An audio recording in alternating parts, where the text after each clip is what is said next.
The year is 1957. America was basking in the golden glow of post-war optimism, a period defined by prosperity, suburban expansion, and the ideal of the perfect nuclear family. Yet, beneath the veneer of this American dream, a cold, hard darkness persisted, concealing unimaginable tragedy. And no tragedy is colder or more haunting than the story of an unidentified child discarded like refuse. This is the case of the boy in the box, or as he was known for over 60 years, America's unknown child. It is a saga of profound investigative persistence and crushing, decades-long failure, a constant, painful reminder of the crimes that transpire in absolute silence. Our focus is on Fox Chase, a quiet, semi-rural, and relatively affluent neighborhood on the outskirts of Philadelphia, Pennsylvania. The area remains heavily wooded, a place where people escaped the city bustle. However, due to its isolation, it was also a place where people illegally dumped garbage and debris, seeking to hide their waste from public view. It was into this desolate landscape that a horrific discovery was made on a cold, still day in late winter. The date was February 25th, 1957. A young man named Frederick Benosis was out checking his muskrat traps near Susquehanna Road, deep within the tangled scrubland. Frederick noticed a large, discarded carton tucked among the bushes. Initially, he dismissed it as mere trash, perhaps an old baby bassinet box. Fearful that reporting the garbage might lead authorities to discover his illegal trapping operation, Frederick chose to ignore the sight and move on. But the sight of the box was persistent. A few days later, a local college student named David Richard is driving nearby and heard rumors about a body being sighted in the woods. Driven by morbid curiosity, David stopped his car. As he approached the large cardboard box, his curiosity turned to terror. He looked inside and discovered the stark, silent figure of a small boy. David immediately contacted the Philadelphia police. When the officers arrived, they were confronted with a scene of utter, heartbreaking desolation. The child lay nude inside the worn, battered cardboard carton. He was wrapped in a faded, plaid flannel blanket, the only item accompanying his tiny body. The box itself was large, originally used to ship a bassinet sold by the national retailer J.C. Penny. The chilling cold and the profound silence of the dense woods amplified the sense of absolute abandonment surrounding the child. From that moment, an investigation that would span more than 6 decades began. Investigators quickly determined that the child had not been killed at the location. His small body had been transported here and discarded, a final, callous act meant to erase his existence entirely. The early investigators faced the consuming, agonizing question that would haunt them throughout their careers. Who was this boy? There were no easy answers. No clear tire tracks marred the damp dirt of the roadside. No personal effects or identifying clues were left behind, save for the old blanket. The boy's description, a small, fair-haired Caucasian child, did not match any active missing persons report within the region. This led police to immediately believe that the boy either originated from another state entirely, or, perhaps more likely, had lived a life of severe social isolation, never having been formally reported to the authorities. The nameless boy quickly transitioned from a case file number to a tragic symbol. His death was concealed, his identity was stripped away, and until his name was finally recovered, He was known only by the haunting moniker, the boy in the box. His story became an emblem of society's failure to protect its most innocent, a crime committed not in a hidden alley, but within the supposed sanctuary of the American home. The child's body was transported to the Philadelphia County Medical Examiner's office for autopsy. What the forensic pathologist uncovered only deepened the tragedy and fueled the confusion surrounding his origins. The boy was estimated to be between 4 and 6 years old. He was severely malnourished, showing clear, sustained signs of starvation and neglect over a significant period. His weight was drastically below the average for his age group. The pathologist's report detailed the physical abuse. The child was covered in numerous bruises across his entire body. Some bruises were yellowed and fading, indicating he had endured physical abuse over a long timeline. Others were fresh, suggesting a brutal beating immediately preceding his death. The official cause of death was determined to be multiple contusions due to blunt force trauma. Yet, 3 specific forensic details, seemingly disconnected, became the primary focus of the initial investigation, ultimately leading to decades of frustration: his hair, his skin, and his scars. First, there was the hair. The boy's light brown hair had been crudely, unevenly clipped very close to the scalp. The cut was jagged and messy, suggesting it had been done hastily with dull scissors, perhaps even a razor or a knife. Forensic specialists concluded that this haircut was likely performed immediately before or immediately after his death, a clear attempt by the perpetrator to alter his appearance and complicate identification. His appearance before this barbaric act would have been markedly different, perhaps with longer hair. Second, the condition of his hands and feet was highly unusual. The skin on his fingers and toes was severely wrinkled and macerated, definitive evidence that the body had been submerged in water for an extended period prior to discovery. This suggested a macabre attempt to wash the boy, perhaps to remove traces of biological evidence, blood, or fingerprints, before he was placed inside the J.C. Penney box. The cold, final ritual hinted at a calculated effort to conceal the crime. Third, and most frustrating for the investigators, were the 4 small, distinctive surgical scars. These were not the result of abuse, but evidence of prior medical intervention. The child bore 1 scar on his ankle, 1 near his groin, and 2 more small scars on his chin. These were the telltale signs of necessary, professional medical care. The presence of the scars created a stark, disturbing paradox.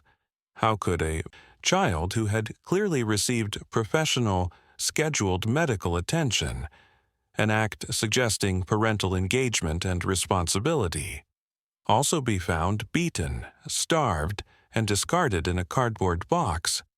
The life of this child must have experienced a catastrophic, sudden shift in circumstance and care. Detective Lieutenant Sam Bell, upon receiving the autopsy report, seized upon the scars. He theorized that the key to unlocking the child's identity lay within medical bureaucracy. He initiated a massive campaign, sending detailed composite sketches and descriptions of the scars to every hospital, pediatric clinic, and medical practice across Pennsylvania and surrounding states. He spent countless hours poring over medical records, hoping to find a surgical log that matched the distinctive cluster of marks on the boy's body. Tragically, the medical record-keeping technology of the era was primitive, disconnected, and localized. The exhaustive, Nationwide search yielded no matching surgical history. The scars, meant to be definitive markers of his identity, instead became silent, unyielding witnesses to his demise. The investigators were forced to acknowledge that the identity of the boy would not be found in the fragmented paper trail of the 1950s. The only hope was a living witness or a conscience tormented by guilt. The decades following 1957 saw the case of the boy in the box become a textbook example of investigative challenges and systemic failure. The Philadelphia Police Department, despite the dedication of men like Sam Bell, struggled immensely against a lack of physical evidence and the vast, anonymous population of post-war America. One critical failure involved the initial response and publicity strategy. Due to bureaucratic delays and poor initial assessment, the police failed to adequately publicize the case immediately, losing critical early hours and days that could have provided fresh leads. It was only through sustained pressure from local citizens and media figures that the police eventually escalated the effort, plastering thousands of flyers featuring the heartbreaking sketch of the boy across Philadelphia and the eastern seaboard. However, the saturation campaign was met with silence. The boy's description failed to match any child reported missing within a radius of hundreds of miles. This led investigators to firmly believe that the child's family had either traveled a great distance immediately after disposing of the body, or that they had lived a life so isolated that the child's existence was unknown to neighbors or school systems. Detective Sam Bell, who was personally captivated by the boy's photograph, dedicated the remainder of his career to the case. He, along with a determined group of Philadelphia volunteers for the identification of unknown persons, known as VIDA, chased countless theories, two of which consumed decades of effort. The first was the foster home theory, arising from small, forgotten pieces of clothing found near the box, a green knit cap, a scarf, and a distinctive flannel shirt.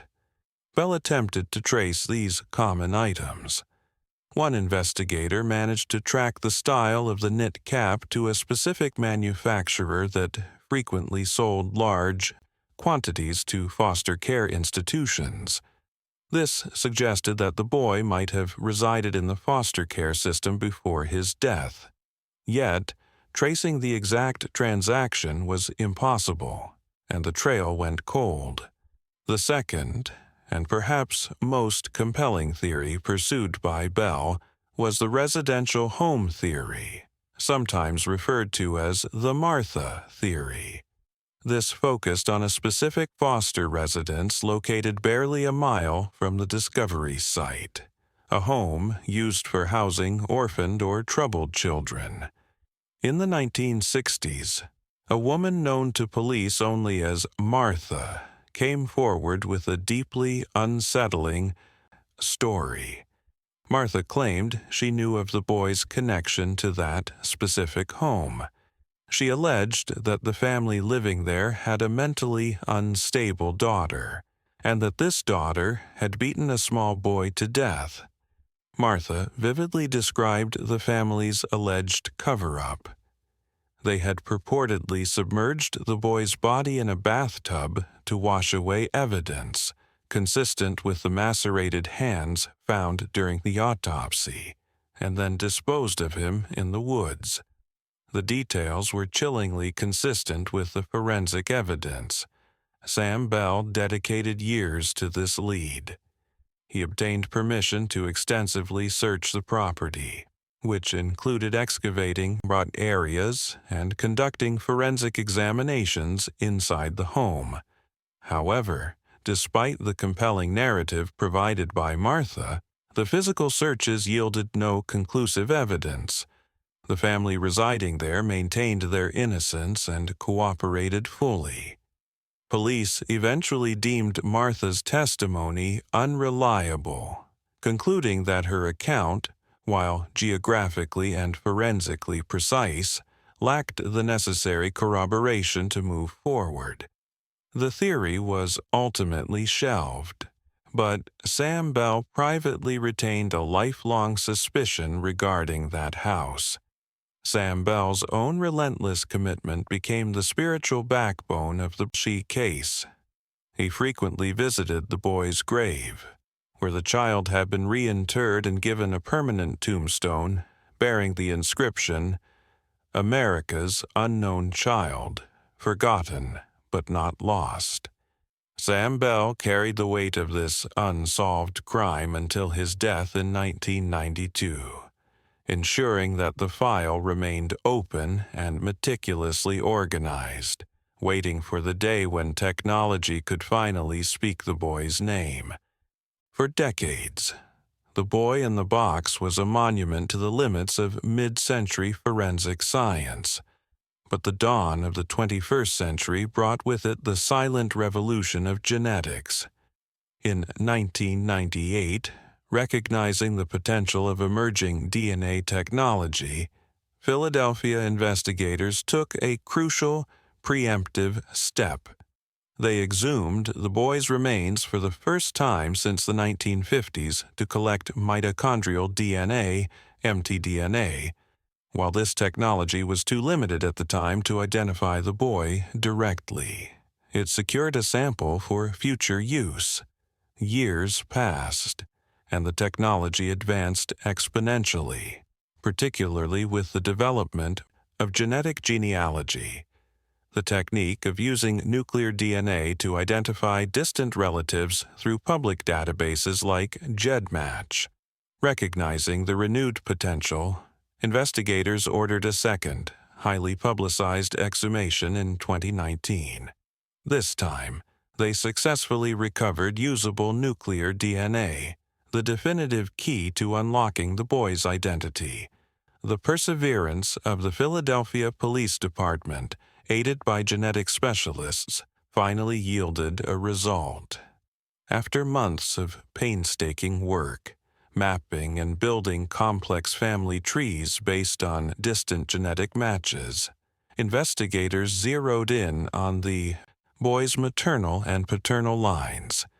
In December 2022, after 65 years of silence, the Philadelphia police held a press conference that made history, officially announcing the identity of the boy in the box. The boy in the box was named Joseph Augustus Zarelli. He was born on January 13, 1953. The confirmation of Joseph Augustus Zarelli's name was a monumental achievement, a spiritual victory for Detective Sam Bell and every investigator who had poured their lives into the case. The boy was no longer an anonymous ghost. He was a person with a birth date, a family, and a place in the historical record. However, the identification was not the end of the case. It was the beginning of the homicide investigation. The case immediately transitioned from a cold case of identification to an active, focused search for justice. Investigators today are no longer searching for Joseph's name, but for the answer to the remaining, agonizing question: who killed Joseph Augustus Zarelli?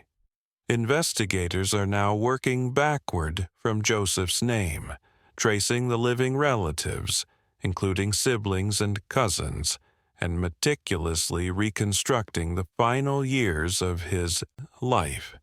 They are focusing on key questions. Where did Joseph live? Was he removed from the family home? Who was responsible for the systematic abuse and neglect that led to his death? The goal is to pinpoint the individual or individuals, likely a surviving member of his immediate family, responsible for his final brutal hours and his callous abandonment in Fox Chase. The story of Joseph Augustus Zarelli stands as a testament to the enduring hope that even the most deeply buried truths can be unearthed. After 65 years as the boy in the box, Joseph has finally reclaimed his identity, and with that name, the pursuit of justice for the boy abandoned in 1957 has gained new, unprecedented momentum. The search for his killer continues, closer than ever before.